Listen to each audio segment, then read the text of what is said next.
அளவுக்கு அதிகமான ஆசை நம் வாழ்க்கையை பெரும் நாசம் செய்துவிடும். இதுவரைக்கும் கட்டுப்பாடற்ற ஆசை தேவாதி தேவனாவே இருந்தாலும் சபிக்கப்பட வைத்திடும்னு பார்த்தோம். இப்போ இந்த ஆசை நிறைவேறாவிட்டால் என்ன ஆகும் தெரியுமா? அதற்கான பதில்தான் குரோதம்.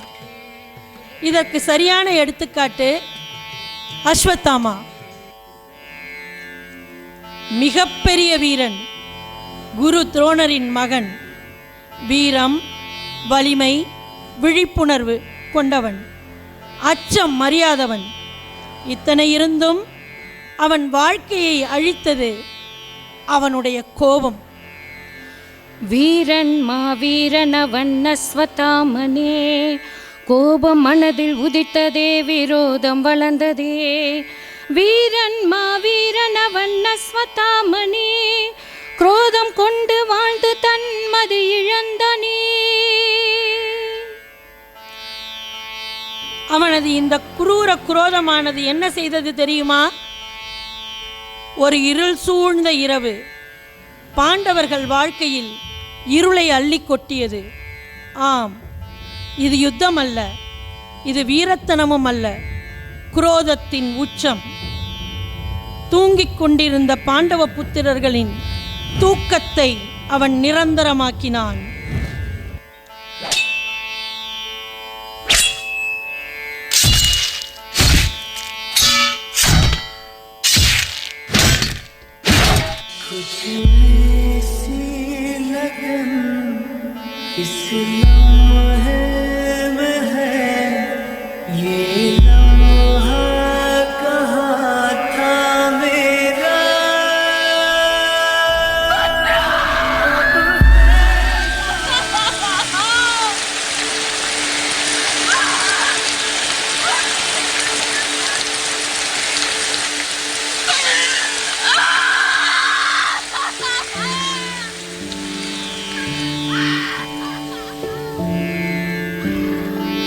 இத்துடன் அஸ்வத்தாமாவின் குரோதம் நிற்கவில்லை. அவர்களின் வம்சமே அழிய வேண்டும் என்று கிடைத்தற்கரிய அற்புதமான பிரம்மாஸ்திரத்தை பயன்படுத்தி உத்திரை கருவில் இருந்த குழந்தையை அழிக்கும் அளவுக்கு சென்றான். விடுவாரா கிருஷ்ண பரமாத்மா? கருவை ரட்சித்து குழந்தைக்கு பரிசுத்து என்று பெயரையும் வைத்து நீண்ட ஆயுளையும் கொடுத்து அருள் புரிந்தார்.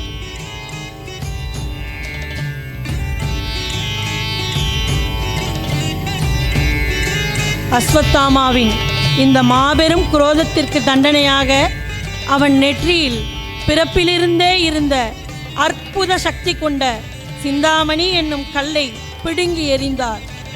மேலும் அஸ்வத்தாமா இப்பூ உலகம் உள்ளவரை அமைதியின்றி நிம்மதியின்றி என்றும் அலைந்து திரிந்து உடல் வலியால் துடித்து எப்பொழுது தனக்கு முக்தி கிடைக்கும் என்று ஏங்கியபடி பெரும் பாவியாக இருக்கும்படி சபித்தார்.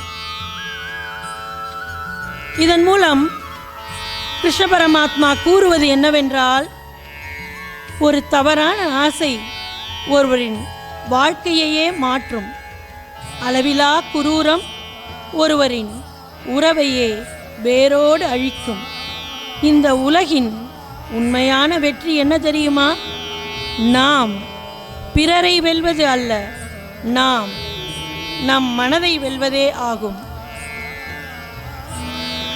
நீங்களும் இந்திரன் போல் தேவையில்லா ஆசையில் விழாமல், அஸ்வத்தாமா போல் குரூர கோபத்தில் அழியாமல் தர்ம வழியில் நடந்து உங்கள் வாழ்வை மேன்மைப்படுத்துவீர்களாக.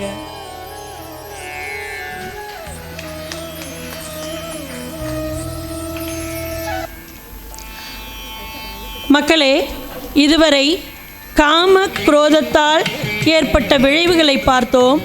தற்போது இந்த சத்ரிபூக்களை எப்படி வெல்ல வேண்டும் என்பதை நாட்டிய நாடகமாக காண்போமா?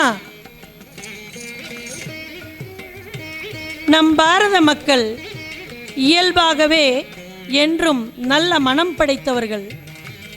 ஆனால் நமது உள்ளிருந்து நம்மை ஆட்டி படைக்கும் சத்ரிபூக்களான காமம், குரோதம், லோபம், மோகம், மதம், மாச்சரியம் இவைகளை சர்க்குருமார்களின் அறிவுரைப்படி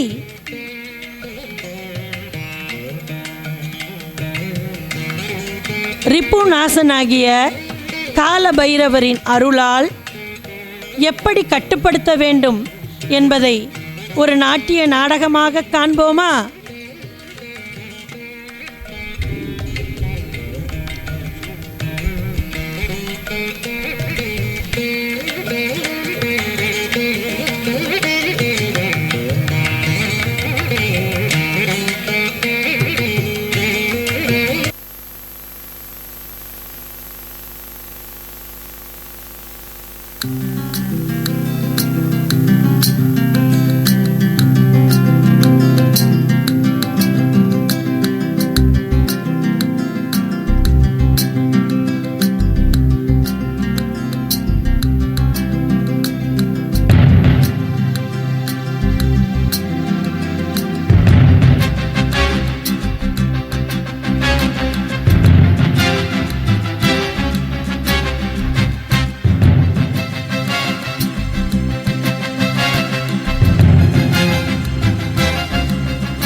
धर्मसेतुपालकं त्वधर्ममार्गदर्शकम्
भिन्न पद्मजाण्डकोश सन्तति